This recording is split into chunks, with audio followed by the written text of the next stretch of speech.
Hi guys, welcome back to Keeping Up with the Bears, socially distanced edition, and welcome to our new studio. I'm Maddie Grassi. I'm Allie Dowdle. Hello. How are you guys? I'm so excited to be back with the Bears and be involved again. So today we're going to deal with some pop culture. We're going to dive into some tea at Mott, see what's going on. We also have a couple special guests, and then we'll wrap it up with a little bit of PSAC information and an awesome TED Talk. Woo! So today we're going to have to start out on some unfortunate news. It's very sad to me to announce this, but our sister show, Keeping Up with the Kardashians, announced that they will be airing their final season after the start of next year. It's so sad, Bears. Like, as you know, me and Maddie, we personally had a relationship with Kim Kardashian, Khloe, Kourtney. Chris is actually our manager for this, so she was the one who gave us the idea to, have this show. Yeah. I mean, they're our best friends. So we were really sad that we heard that they were going to cancel. But you know what? They told us, they gave us their blessing. We're going to keep going with our sister show here. So it doesn't mean anything to us. Yeah. I mean, we will keep going. Keeping Up with the Bears will prolong, and we'll have about 20 more years of this coming, so say less. So let's transition a little bit to what's going on here. What is going on at Mott?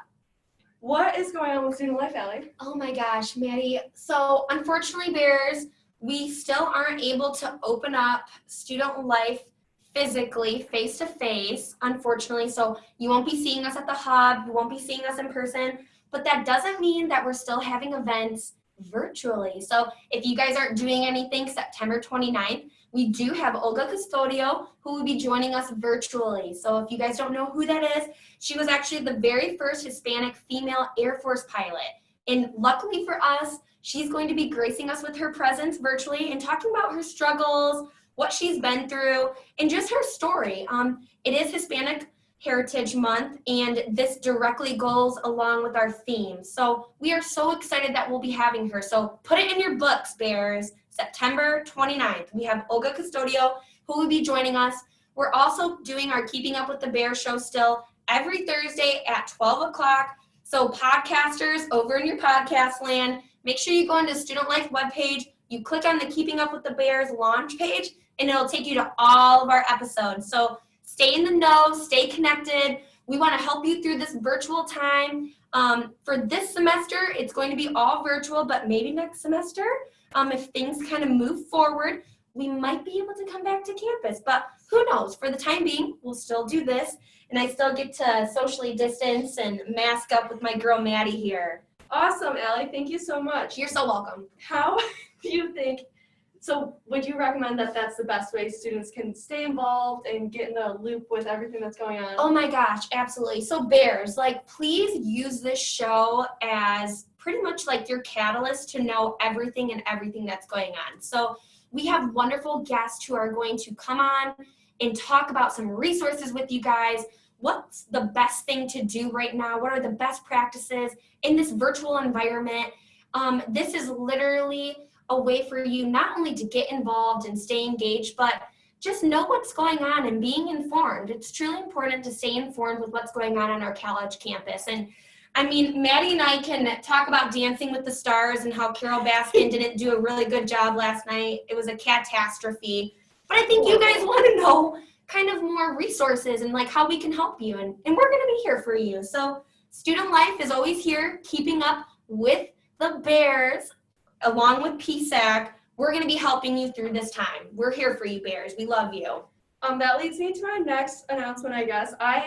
This is my first year joining President Student Advisory Council. So we work directly with the president. And if you guys have any questions or things that you would like to see coming at Mott or things that you feel like just could be better, you can always email psac@mcc.edu. And we would love to help. We're here for you and to make your just better environment for everybody. Heck yeah. We want to make sure that you're successful, stay safe, and healthy during this time, Bears. So again, it's psac@mcc.edu. So that leads me to my next thing. Did you hear what was going on with the classes? Yes, I did. Okay, Bears, so we've had some of you email us, and we've heard a lot of people talk. So Bears, I guess what was happening is in your backpack, you were registered for classes, you saw that it was approved, but then when you went to actually join your class, there was no information and you weren't in that class technically. So I know kind of things changed this year. It was an online enrollment process, which was, it was a learning experience for all of us. I know that happened to a lot of Bears, a lot of students out there. Personally, I'm the assistant volleyball coach, and it actually happened to two of our girls, and I was so confused. I'm like, girls, let me look at this. I don't know how to fix this, but I can find out. Maddie, did you hear anything about that? So it actually happened to me, but I was under the impression that it was only me, and come to find out that it's happened to a bunch of other people. But I was just wondering, like, who do I talk to about that, or where do I go? I know. Well, luckily for us, we do have Dr. Madonna Jackson with us today. She is the lead student success coach here, and I'm sure she'll be able to point us in the right direction and kind of tell us where to go. Maddie, would you like to introduce our special guest? I would love to. So Dr. Jackson has worked at Mott for about 13 years. However, before that, she attended and graduated from Mott. She started working in student services as the Special Populations Coordinator. Last year, she served as the Interim Academic Dean of Technology Division. She recently accepted this brand new role as the Lead-In Student Success Coach. Woo! Welcome. Hey. Hi there. Thanks for having me. I can't believe that we're having such problems with some of the enrollment. I'm glad you were able to get that taken care of. So I'm here to talk to you about a great new department that we have at Mott Community College, and it's the Student Success Coaching Department. So we have a place now where you can go and you can get answers to your questions. And you're asking, well, what is a student success coach and how do I find out who mine is? I'm going to tell you exactly how. You can go into your email and you can look for an email titled Motivational Monday. And that's where you'll see every Monday the success coaches are sending out emails to let you know what's going on campus. What dates are important? When can you use your financial aid in the bookstore? When is the date of record? When does registration open up for fall? And we'll be answering all of these questions in the weekly emails that go out, but you also have direct access to your own personal success coach here at Mott that will help you navigate the waters and help you get to your educational goal. And I am so excited. Yes. So, Dr. Jackson, pretty much what you're telling us is that if a student has any issue, they don't know what to do, they have your contact, should they email you potentially? Well, they could email. Each student has their own coach. There's 4 coaches right now. So if you find an email from any of these people, I'm going to list them off. So we have Jessica Bixel, we have Twinette Mixon, we have Roger Christensen, and we have Dan Stewart. So they are your coaches and they will be reaching out to you. The best way to reach out to them is to go into your My Compass and you go in there and you raise your hand and say, I need help. And then you can type right in there. And you know what? Every morning I go in and I check those out and I assign them to the correct student success coach and they get right on it, usually within the day. So that is a great way. You can also email. That's not a problem. My email is Madonna, MADONNA Jackson, JACKSON @mcc.edu if you want to know more about your coach. But they will be able to just get you in the right path. Questions about childcare, questions about food, questions about housing insecurities, questions about tutoring. All of those things, Allie, just like you said, they're happening on campus. It just looks and feels a little bit different. And your coach is here to help get you where you need to be. Because, for some of us, it's the first time at college, and a student might not know all of the things that Mott has to offer because we offer a lot of things. You are so right, Madonna. I feel like there's a lot of students here, they just don't know how many resources Mott has to offer. I mean, Maddie, you were out-of-district student from Clarkston, right? Your first year? Did you know, everything about Mott that you do now, your very first year? No, I didn't. And I actually learned probably the most my sophomore year, just working for you and in it. And I don't think everybody doesn't have that opportunity to work in the school. So I think that this is a great opportunity for everybody to have access to so much information and a great form of contact. That's awesome. Madonna, what do you think is the best thing for students right now? I'm sure that you have talked to many, many students so far, and they've all had kind of similar stories, similar issues. What would be your best advice to them right now during this pandemic in doing education virtually? So I think there's two things that I would like to say. One is be aware of your own mental health and how far you can go. It's okay to say, I need to take a break right now. We have to be really aware of how we feel about ourselves right now in this time, because you're dealing with a lot of things that you normally wouldn't have to. That being said, we have free counseling at Mott Community College with licensed professional counselors, and they can help you out. And if you need help connecting with one of those, you can reach out yourself through the, you can do a Google search on Mott's webpage for the care team, and they will help you out. So that would be my number one thing, is knowing where you're at. But my second thing would be completely related to academics.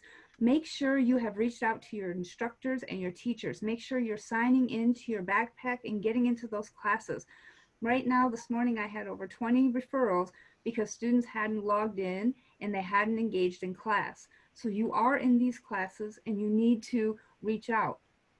These classes will go very fast because they're online. They're a different format. For some people, that's brand new. So I think reaching out to your instructor, and then of course I want to give a plug and say, reach out to your coach, find out who that is. So woo-hoo. So that's what I would say, mental health and reaching out and staying connected with your instructors. Well, heck yeah. Students, bears, my fellow bears, listen to these amazing words of wisdom from Dr. Madonna Jackson. She has your back. Your student success coaches are here for you this year. This is the first year that we're doing it, and they're here to help you. So, Maddie, I mean, are you going to reach out to your success coach? Who's your success coach? My success coach. She has to look it up. Guys, she's looking it up. This is so sad. Oh my gosh. They are brand new. They just started on the first day of the semester, so they are brand new. It's a new Oh my gosh. concept. Well, if Dr. Jackson is giving you a pass, I guess I can give you a pass, Maddie. I've been reading the emails. I just forgot his name. If she's from Clarkson, I bet you Jessica is her coach. I bet Jessica. Look up and see if you have an email from Jessica Bixel. Oh, I think it's Twinette. Oh, maybe Twinette, because that's kind of, I didn't know if it was North or. Okay. Yeah. Well, now we know. Bears. Maddie's success coach is Twinette. So there we go. One yet. The best one. But maybe not, because Madonna might be the best one, right, Dr. Jackson? No, it's the team. We're a team. We're a whole. Yeah, there we go. There we go. Well, Awesome. Dr. Jackson, thank you so much for coming on with us today and giving that awesome information to our fellow students. We appreciate your time, and we loved your words of wisdom. Thank you so much for taking the time to come with us today. Again, students, if you need to get a hold of Dr. Jackson, you have a question, you can always email her, or you can email your student success coach, and you will find them in your MCC backpack, okay? So thank you, Dr. Jackson. Thanks for having me. Have Bye. a great week. All right, Maddie, like, what's next up on Oh our my show? You gosh. just like keep surprising I me. think there's someone else that's going to join us, Allie. I just have this feeling. Who? I think it's Deborah Gibbs. Deborah Gibbs is here with us today. Deborah, can you give a nice howdy hello? Hi. Hello. Welcome to the show. Welcome, welcome. This is your first Thank you. time. Yes. That's awesome. Thank So you for inviting me. you are so very welcome. We would love to have our girl Deborah on with us. So Deborah, you do something very special at the college. I do a lot of things at the college. A lot of special things at the college. Don't lie. Don't take it. Oh my gosh. You do Yeah. So, well, I am really excited to be here. This is this is so cool, Allie. This is the first time I feel like I'm actually on Oprah or the Tonight Show or something. So thank you for Deborah, you inviting me. missed it. Our sister show is Keeping Up with the Kardashians. Yes. Oh. We have Okay. fun on E. Yeah. But yeah, great idea, great way to get information out for students. I have two roles that are really important. I actually have three. I am an instructor, I'm faculty, I am professor for developmental reading and writing, but I'm not here to talk about that today. I'm here to talk about how you and all the students can still stay active in serving their communities through community service. As you know, that's been a part of many of the clubs. And through two of my roles, I can tell you about some opportunities today, and I'm really excited to do that. So what we've done is we built a virtual platform for service at Mott. And you can serve locally, you can serve nationally, and you can serve internationally. So it's exciting, although this pandemic is really created a havoc, there's always a silver lining somewhere. And the silver lining is there's more opportunities than ever to serve. So I want to tell you about two local opportunities that my office is recruiting for. So every year we have students who tutor for an organization called Motherly Intercession. They're children whose parents are or were incarcerated. And normally you would go to the facility and assist them with reading, writing, or math. We are setting it up virtually. So we're very excited that we can continue to serve this very vulnerable population. And we'll be getting information out for that the first week in October. We also have, this has been very popular, you can be a pen pal, a virtual pen pal with a senior living in a senior living center. Wow, no way. Yeah, yes. So And as you know, can you sign me and Maddie up for that, like right now? We would love that. well, I'll get you the information. So the way it works is you'll be assigned to a senior, and we'll you send your letters to my office, then I send them over to the senior living center and they disperse them to the patrons that are participating, and then you'll get a letter back. And as you know, a lot of our seniors have been very isolated and really will appreciate this opportunity. So, but it doesn't stop there. Although we can't go to the soup kitchen, well, you can on your own. You know, they still need volunteers, but as part of Mott, you would go on your own if you still want to go serve at the soup kitchen or something like that. But we are advocating virtual service opportunities. So we hadn't really thought about national or international opportunities before the pandemic. So let me just tell you about a couple of national activities that you could get involved in through a project called the Zoo Inverse Research. You could help translate letters, actually transforming letters and other documents written by American soldiers during World War II. You can help flood victims whose photos were kind of mangled in disasters, you know, through flood or through other disasters. And you, if you're good with graphic design, you can help recreate those photos for them. And a really interesting project going on through, it's called the Human Voice Bank. You record your voice to contribute to a human voice bank. Oh my You know, God. your voice is like a fingerprint.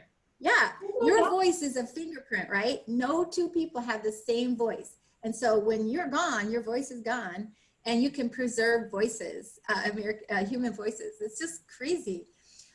So there's international opportunities too. And let me share a couple of those. So if you're a science lover, you can count penguins in remote locations to help scientists understand. Sign us up. Oh Deborah, yes. sign us up. We love penguins. How do we get involved? Yeah, how do we do this? Like, what do we do, Deborah? Well, you could. So I have a virtual library of resources, so you can contact me directly. So you see my name there, and you know it's the same as all the Mott emails for the faculty. It's my name, no capitals, with the period in between first and last name at mcc.edu.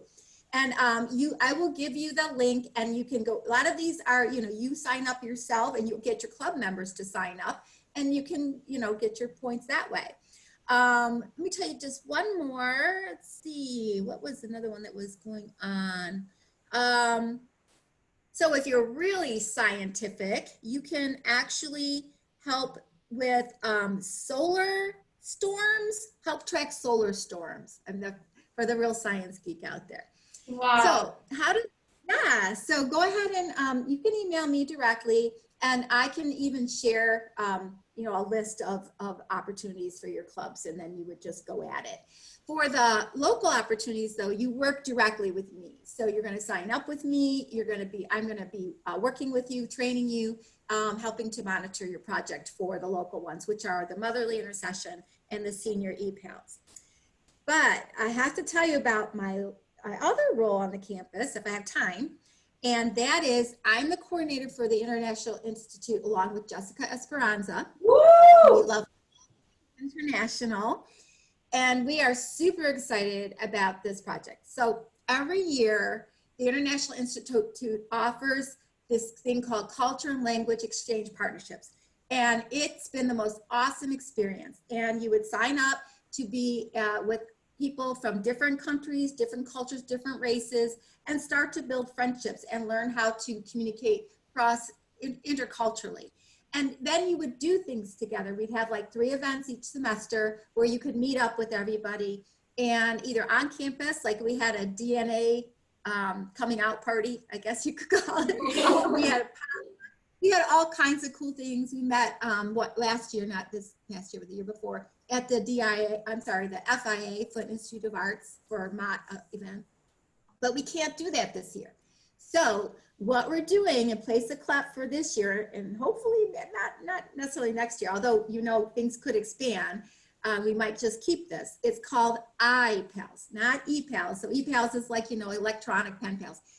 We named it iPal because it's interracial, intercultural friendships, pen pals, okay? And so it's a bit intense, but it's awesome. So you're gonna fill out an application, you're gonna look at your identity, what race do you identify with, what ethnicity, what nationality, what religion, and then you will actually be paired with someone who's different from you, with the goal that you will have intercultural communication for building friendships and communities. And so after you fill out the application, you'll be paired, then we'll all meet together for some training, how we can do this successfully. And then you and your pal will have opportunities to send snail mail letters, email letters, and even virtual meetings. We like them to do all 3 because it's so cool to get something in the mail. And right now, our partners are mostly local with U of M Flint students and our students. And, but we're building it national and international as we go. So this is not going to be launched though until probably November. So just kind of keep it in the back of your mind.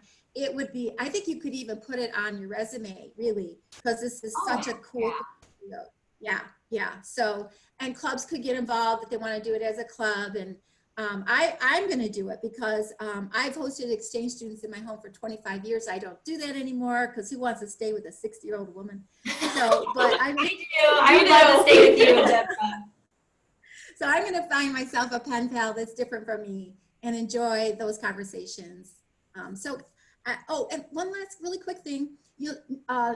Next week, you're going to see that if you want to come to a live stream party, we're going to have a celebration of service. Anybody can just, go watch it live stream.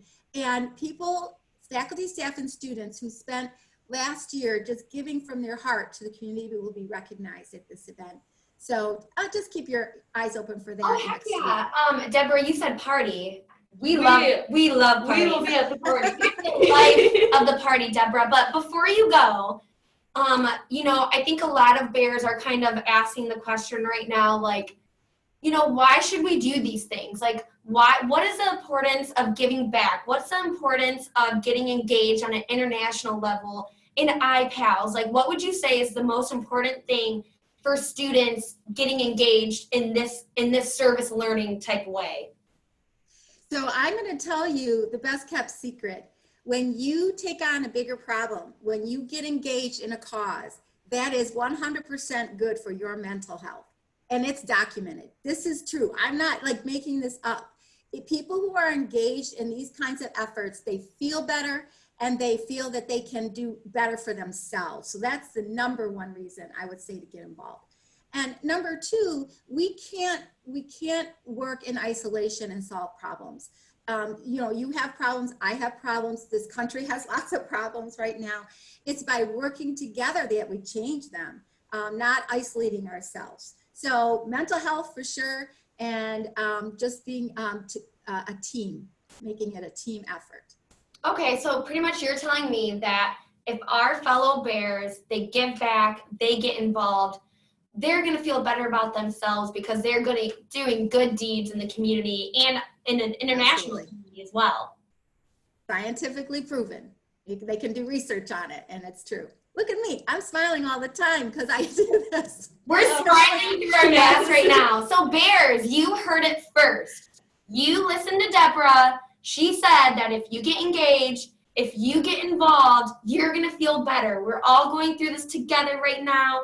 You know, I know Maddie's been kind of, I mean, you just watched Keeping Up with the Kardashians all day, and she's very upset because that's not going to be playing soon. It's not enough for me. I know, so she's going to have to sign up for the Penguins and the voiceovers. Yes. So you're going to have to sign us up for all of it, Deborah. All right, contact me and I'll get you whatever you need to get involved, all right? Thank you got so you. much. Thank you, Deborah. Have a great week, Okay. sister. Bye. Thank you. Bye-bye. What could top that, Ellie? I don't know. I think I want to do the Penguins. I know, I thought that was so cool. Or I want a pen pal. I think I want to talk to some old people. I think I would do the pen pal. I think I would do the rewriting of World War II and World War I letters. I knew you I would love, like that stop one. it. If anyone doesn't know me, I always watch the History Channel because I freaking love it. But my favorite time period is like 1900 through 1945. Like, I love it. It's so interesting. It's literally amazing. So, Maddie, like, what do we have next on the show right now? Next, I don't think anything can top those opportunities, but we are going to show you a TED Talk. Ooh. So this TED Talk is called What's Missing from the American Immigrant Narrative. It's by Elizabeth Camarillo Gutierrez, and she recounts her story of finding opportunity and stability in the U.S. She examines the flaws in narratives that simplify and idealize the immigrant experience. She shares hard-earned wisdom by the best way to help those around us. And a quote from her is, "Our world is the one that flourishes when different voices come together." Like, for instance, me and Maddie. Totally different voices, right? Yes, You in the got it. world, it's High one five. place. There it's we just go. simply- All right, Bears, so sit back, relax, and enjoy this video with us. Hi everyone, my name is Elizabeth and I work on the trading floor. But I'm still pretty new to it. I graduated from college about a year and a half ago, and to be quite honest, I'm still recovering from the recruiting process I had to go through to get here. Now, I don't know about you, but this is the most ridiculous thing that I still remember about the whole process was asking insecure college students what their biggest passion was. Like, do you expect me to have an answer for that?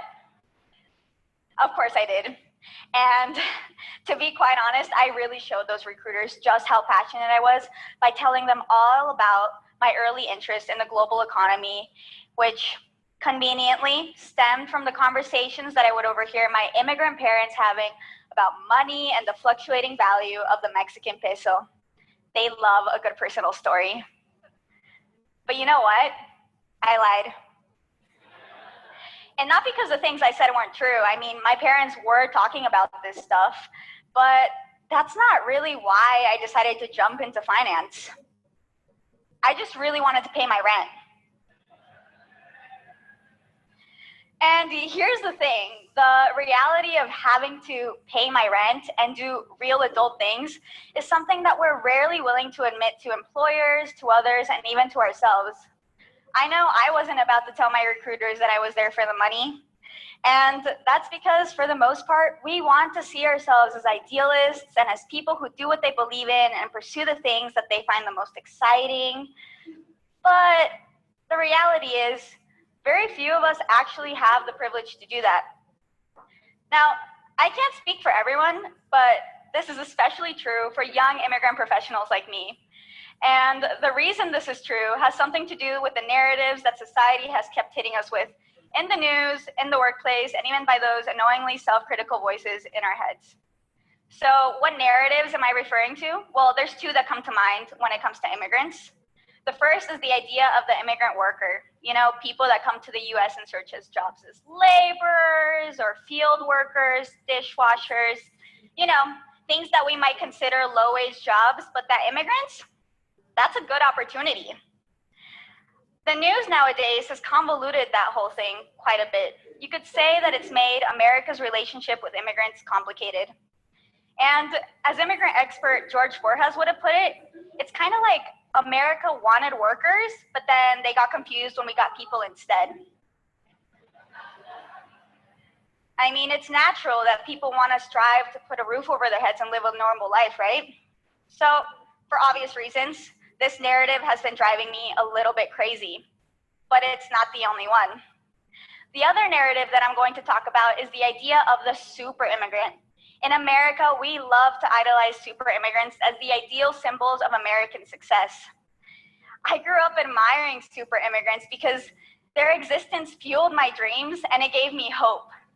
The problem with this narrative is that it also seems to cast a shadow on those that don't succeed or that don't make it in that way as less than.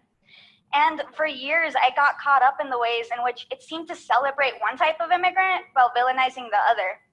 I mean, were my parents' sacrifices not enough? Was the fact that my dad came home from the metal factory covered in corrosive dust, was that not super? Don't get me wrong, I've internalized both of these narratives to some degree, and in many ways, seeing my heroes succeed, it has pushed me to do the same. But both of these narratives are flawed in the ways in which they dehumanize people if they don't fit within a certain mold or succeed in a certain way. And this really affected my self-image because I started to question these ideas for who my parents were and who I was, and I started to wonder, am I doing enough to protect my family and my community from the injustices that we felt every day? So why did I choose to sell out while watching tragedies unfold right in front of me? Now, it took me a long time to come to terms with my decisions, and I really have to thank the people running the Hispanic Scholarship Fund, or HSF, for validating this process early on. And the way that HSF, an organization that strives to help students achieve higher education through mentorship and scholarships, the way that they help calm my anxiety, it was by telling me something super familiar, something that you all probably have heard before in the first few minutes after boarding a flight. In case of an emergency, put your oxygen mask on first before helping those around you. Now, I understand that this means different things to different people, but for me, it meant that immigrants couldn't and would never be able to fit into any one narrative because most of us are actually just traveling along a spectrum, trying to survive. And although there may be people that are further along in life with their oxygen mask on and secured in place, there are undoubtedly going to be others that are still struggling to put theirs on before they can even think about helping those around them. Now, this lesson really hit home for me because my parents, well, they wanted us to be able to take advantage of opportunities in a way that we wouldn't have been able to do so anywhere else. I mean, we were in America, and so as a child, this made me have these crazy, ambitious, and elaborate dreams for what my future could look like. But the ways in which the world sees immigrants, it affects more than just the narratives in which they live. It also impacts the ways laws and systems can affect communities, families, and individuals. I know this firsthand because these laws and systems, well, they broke up my family and they led my parents to return to Mexico. And at 15, my 8-year-old brother and I, we found ourselves alone and without the guidance that our parents had always provided us with. Despite being American citizens, we both felt defeated by what we had always known to be the land of opportunity. Now, in the weeks that followed my parents' return to Mexico, when it became clear that they wouldn't be able to come back, I had to watch as my 8-year-old brother was pulled out of school to be with his family. And during this same time, I wondered if going back would be validating my parents' sacrifices. And so I somehow convinced my parents to let me stay without being able to guarantee them that I'd find somewhere to live or that I'd be okay. But to this day, I will never forget how hard it was having to say goodbye. And I will never forget how hard it was watching my little brother crumble in their arms as I waved goodbye from the other side of steel grates. Now, it would be naive to credit grit as the sole reason for why I've been able to take advantage of so many opportunities since that day. I mean, I was really lucky, and I want you to know that, because statistically speaking, students that are homeless or that have unstable living conditions, well, they rarely complete high school. But I do think that it was because my parents had the trust in letting me go that I somehow found the courage and strength to take on opportunities even when I felt unsure or unqualified. Now, there's no denying that there is a cost to living the American dream. You do not have to be an immigrant or the child of immigrants to know that. But I do know that now, today, I am living something close to what my parents saw as their American dream. Because as soon as I graduated from college, I flew my younger brother to the United States to live with me so that he too could pursue his education. Still, I knew that it would be hard flying my little brother back. I knew that it would be hard having to balance the demands and professionalism required of an entry-level job while being responsible for a child with dreams and ambitions of its own. But you can imagine how fun it is to be 24 years old at the peak of my youth living in New York with an angsty teenage roommate who hates doing the dishes. The worst. But when I see my brother learning how to advocate for himself, and when I see him get excited about his classes and school, I do not doubt anything. Because I know that this bizarre, beautiful, and privileged life that I now live is the true reason for why I decided to pursue a career that would help me and my family find financial stability. I did not know it back then, but during those 8 years that I lived without my family, I had my oxygen mask on and I focused on survival. And during those same 8 years, I had to watch helplessly the pain and hurt that it caused my family to be apart. What airlines don't tell you is that putting your oxygen mask on first, while seeing those around you struggle, it takes a lot of courage. But being able to have that self-control is sometimes the only way that we are able to help those around us. Now, I'm super lucky to be in a place where I can be there for my little brother so that he feels confident and prepared to take on whatever he chooses to do next. But I also know that because I am in this position of privilege, I also have the responsibility to make sure that my community finds spaces where they can find guidance, access, and support. I can't claim to know where each and every one of you are on your journey through life, but I do know that our world is one that flourishes when different voices come together. My hope is that you will find the courage to put your oxygen mask on when you need to, and that you will find the strength to help those around you when you can. Thank you.